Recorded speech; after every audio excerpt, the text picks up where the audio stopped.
Hi everyone, Kelly here, and today I want to talk about the things that I read in October. This is part one of my wrap-up because I didn't have time to do a mid-month wrap-up in October, but I read too many things to talk about in one video, so I am splitting into two halves. And also some of these weren't from October. I had done like kind of a secret TBR video where I had read some books over like the course of like 3 months for a ranking new releases video. I'll link that down below. And so the first ones I'm going to talk about were all from that video. And so I think I read most of those in September, but I never talked about them in kind of a general wrap up. So in case you missed that video or you're not interested in it, I at least wanted to give like kind of my main thoughts on those. So I'm doing all this in the order in which I read them. So the first one I'm going to talk about is Bravely by Maggie Stiefvater, and this one is a sequel to the movie Brave, the Disney movie. Disney does this kind of like run of different books that are either sequels or prequels to their movies that they have like popular authors write, and this one is a young adult novel, and so we are following Merida as I think she's like either a teenager or young adult, like in her 20s, somewhere in there. I don't think it says exactly how old she is, but yeah, so she, if you've never seen Brave, she's a princess. This is taking place in like medieval Scotland fantasy kind of world, and in this book she has these two gods that basically come to her and are like, we're going to destroy your kingdom because everything is very stale and stagnant here. The people aren't changing or growing. And so, you know, sometimes in nature, things have to be destroyed to build back up again. And she's like, give us another chance. And so these gods basically give her a certain time period that she has to have things change in her kingdom. And so she decides to kind of take this like trip where she goes around to different like provinces or whatever. I don't know what the terms are, but different areas around the kingdom, and tries to get people to change and like realize that we need to grow and all this stuff, you know, and also get her family to grow. Yeah. This I did not enjoy. I gave it 2 stars. I just thought, one, that the plot was way too simple. It is a travel story, but it's like we would get to these places and it's like we really wouldn't get a lot about this like province, and then it would just be like, and problem solved. So let's move to the next place. And you would just get like a little snippet and then problem solved. It just felt like everything was so overly simplified. It almost felt like middle grade, even though this is for a teen audience. And like, I'm not saying that middle grade has to be simplified, but it definitely did not feel like robust enough for a young adult novel. Every time there was anything like maybe like we are approaching a climax, it would be like, and done. You know, like everything overly simplified. And I think it also doesn't work as a sequel to the movie because I feel like it rehashes some of those things, like especially her relationship with her mother. I feel like we're starting over from square one again. It's like, well, what's the point? We had all that growth in the movie. Why start all over again and do the same thing? So yeah, I just didn't think this was a very good sequel to the movie. And I didn't really feel like it was well written at all. So 2 stars. And then next I read Kaik by Vaishnavi Patel. And this is based off of the Hindu epic, the Ramayana. And so the events in this book kind of take place before the events in the epic.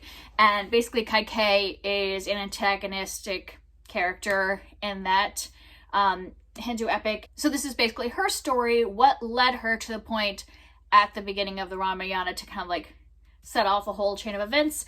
You know, so this goes through kind of her whole childhood, that was, and her whole adulthood and everything. And that's what part of it was a pacing issue for me. It's a really long book. It's going through a lot of her life. I was like interested in parts, like there would be parts that I would really find interesting. Like she gets married, she's a princess, she gets married off to a leader of a different kingdom, a different king. And it's, you know, where he has several wives. And so I really liked kind of learning about her growing relationship and friendship with the other wives, and then with her husband, and kind of like how the family dynamics are, and then also how they're all raising the children as if they're all their mothers. So, you know, she's calling all 3 boys her son, even though only like, you know, one of them is biologically her son and the others are, you know, are from the other wives, but they're all like a big family. And I really liked that aspect of it, and kind of, I don't know, I like that day-to-day part. I also like that she it comes from a kingdom that really values warriors, and so even as women, so she is taught how to archery and how to drive a chariot and all this stuff where she goes to move is not like that. So she's kind of like showing them that women can do these things too. Women can be a valuable part of your society. So I like some of those aspects, but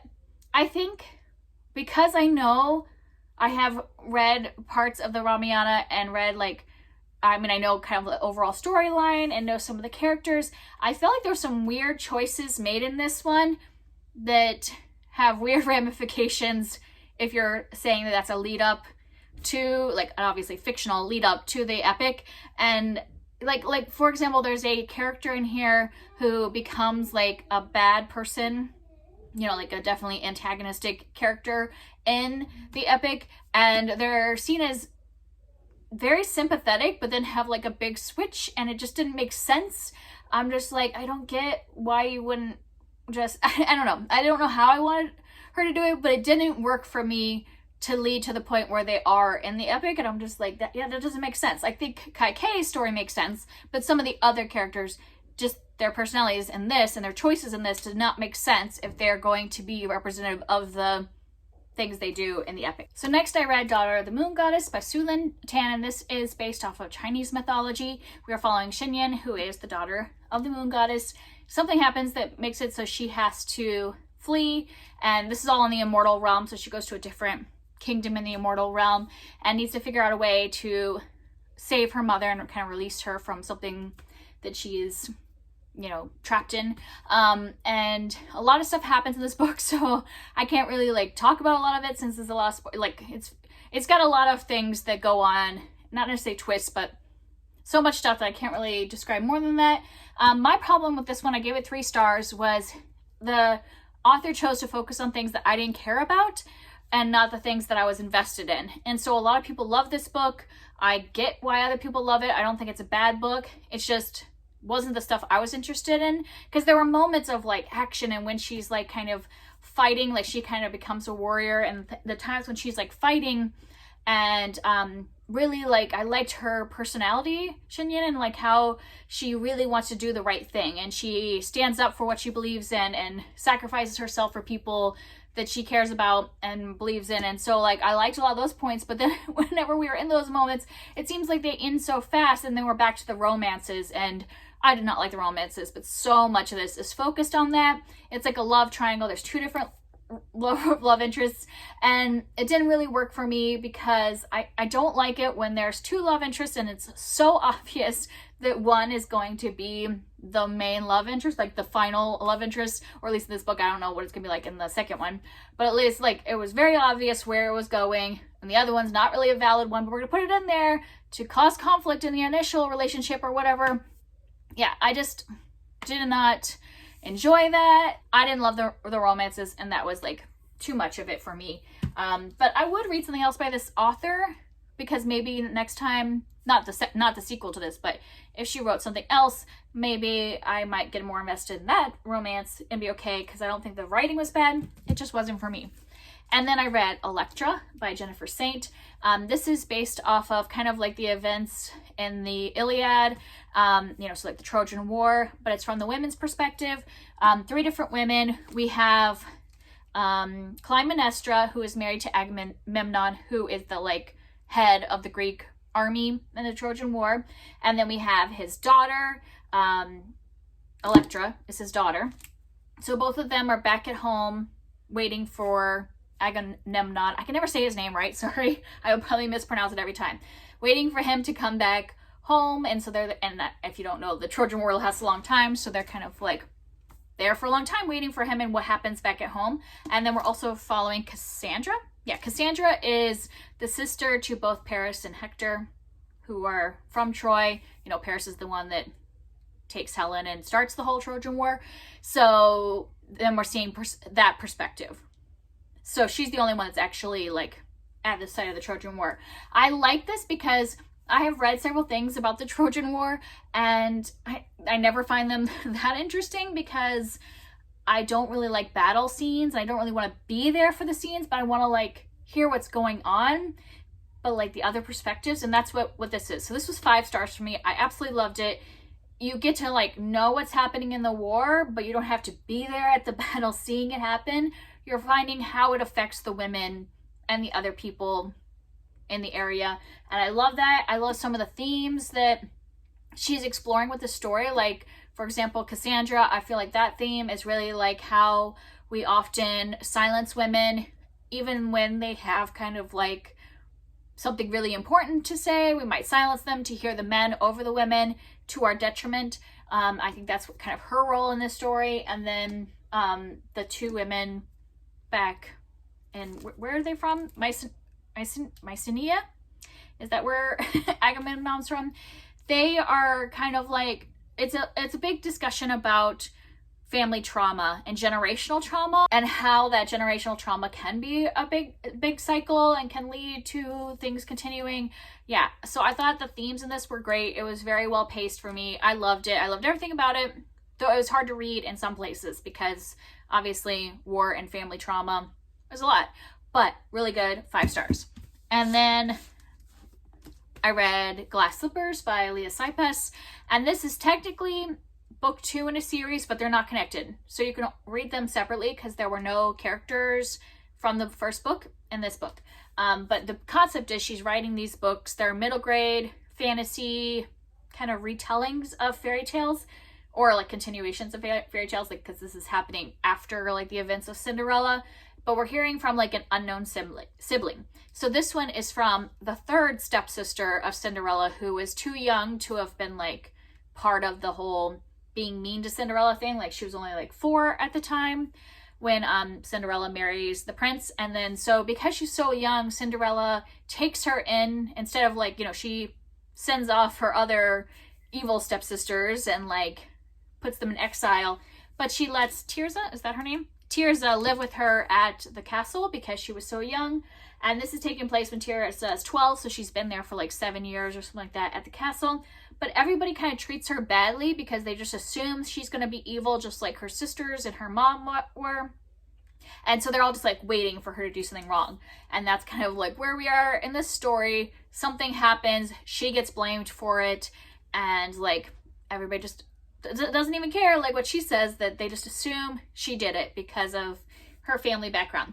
And so I think that really explores some things about kind of nature versus nurture, that she's grown up in this environment that's away from her evil family, but then also like by treating her like she's going to do something bad, does that make it so that she will? What, you know, how does that affect your personality when you're treated like you're going to be a certain way?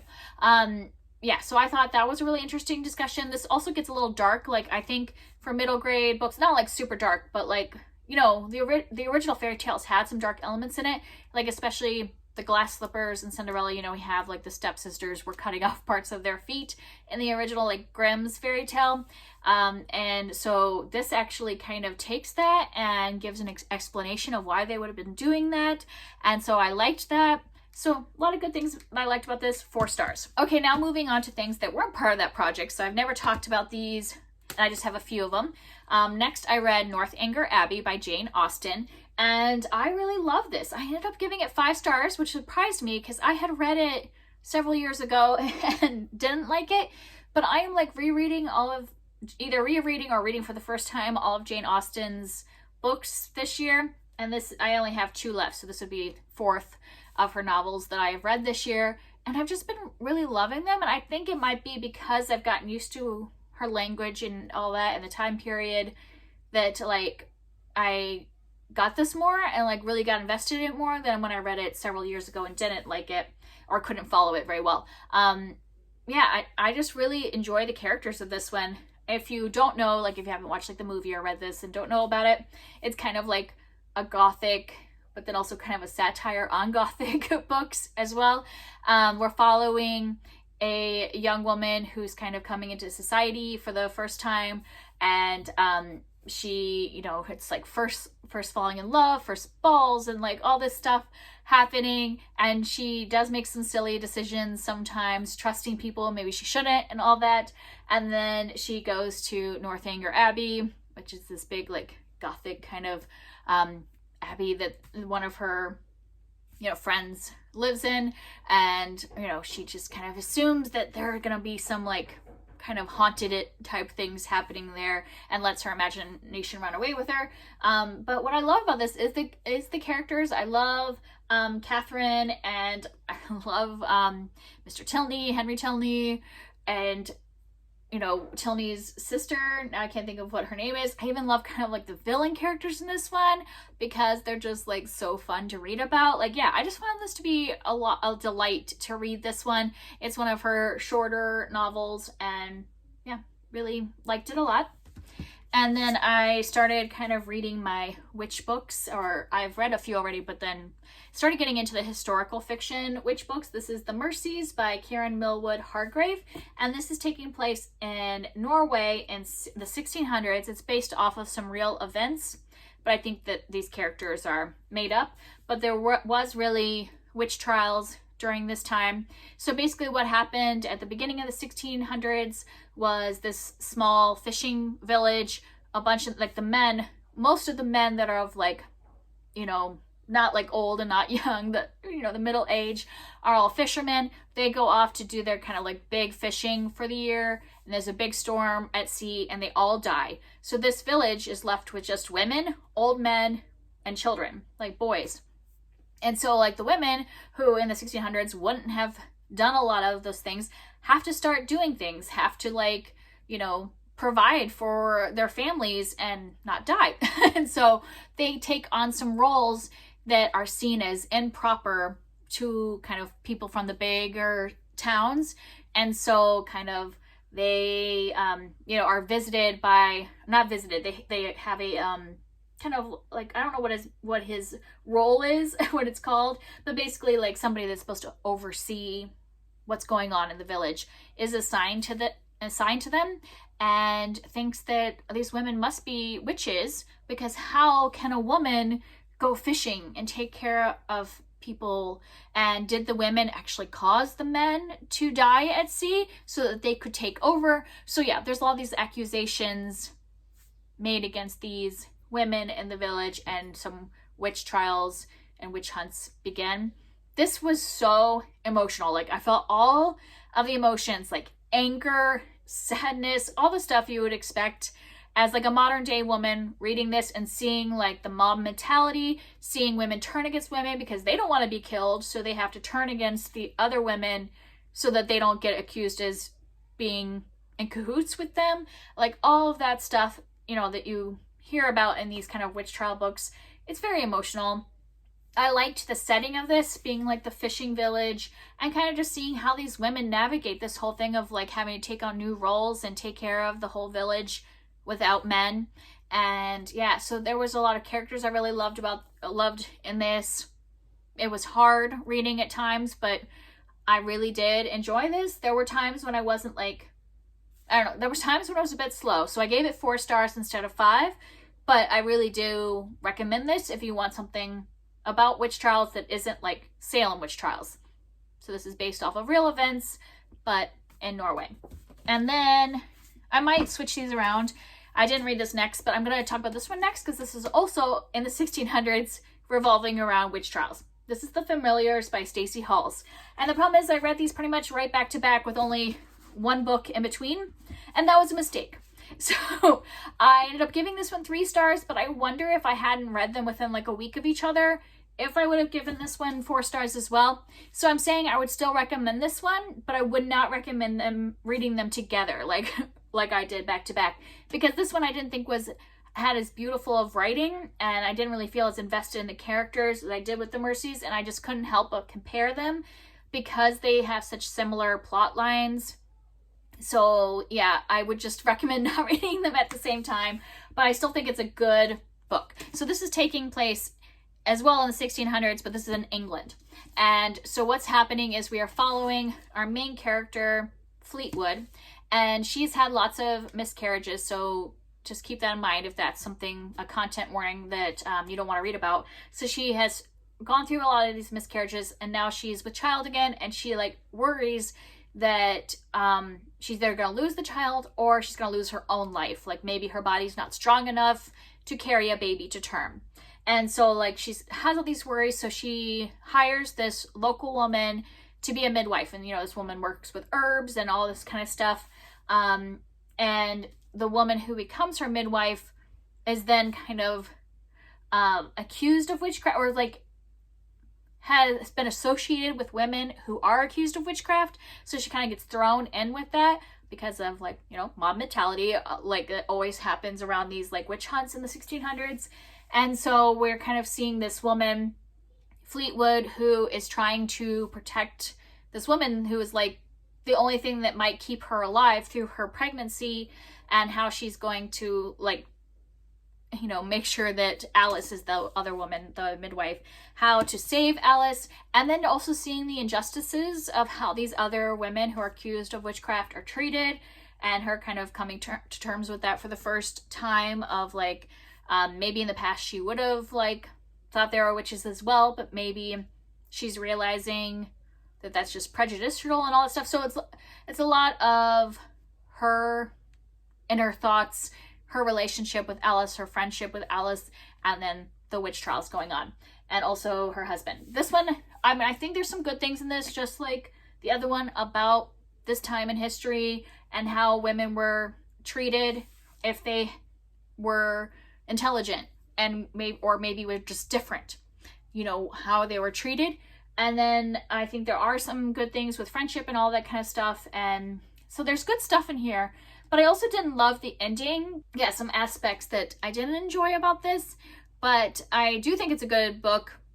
I just think that my rating might have been affected a lot by reading it right after the Mercies, because I just wasn't as invested in this one after being so completely immersed in the characters of this. This has such like vivid characters, vivid setting, where this is just England. And I mean, I don't want to say just England, but we read a lot of books, or I know I read a lot of books that are historical fiction that take place in England, but I don't read a lot that take place in Norway. So I think that was just a little more unique, where this one just didn't stand up next to it. So yeah. And then last thing I want to talk about is Book Lovers. And this one is a romance, contemporary romance that just came out this year. And we follow this woman who is a literary agent, and her sister go on this vacation because her sister is pregnant with her third child and just needs a break. So they go on a sister vacation to this small little town, and happened to be that they run into a man who is an editor. That so Nora is our literary agent, and they don't get along. So what's his name? Isn't that horrible? I never remember names. Charlie. So Charlie and Nora have like, run into each other in the book industry and don't really get along. And they just happen to end up on the same small town. And this one is just, I love how it kind of feeds into some of those like, Hallmark movie kind of small town romance movies or books. It feeds into some of those tropes, but then subverts them at the same time. And I love that because I watch a lot of Hallmark Christmas movies. So it definitely is playing with some of those same things of like big city girl goes to the small town and like, mingling with the people of the town, all that stuff. It has some of those tropes, but then it's very like aware of what it's doing. Like Nora is talking about those kind of movies and books, and how she is the like girlfriend back home that always gets dumped for the small town person. And like, yeah, so I loved it how it was like kind of towing that line between both of like enjoying those kind of books and movies, but then also like realizing big city life can be interesting too, and how like both of those combined. I loved it. I also just love all the bookish kind of stuff. I mean, obviously both of them work in the book industry, and I loved all that. I really loved the banter. I just think that Emily Henry does really great with Hate to Love, because I don't like Hate to Love when the people are like just really mean and disrespectful of each other. Like I think they still have like respect for each other in their work relationship, but don't think they like each other personally. And then as they get to know each other, they realize that maybe that's not true. And I really enjoyed it a lot. 5 stars. So that's it. Those are the things I read in the first half of October, and then I have some stuff that was from September because of that project. If you want to talk about any of these down below, I would love to hear from you in the comments, and I will see you next time. Bye.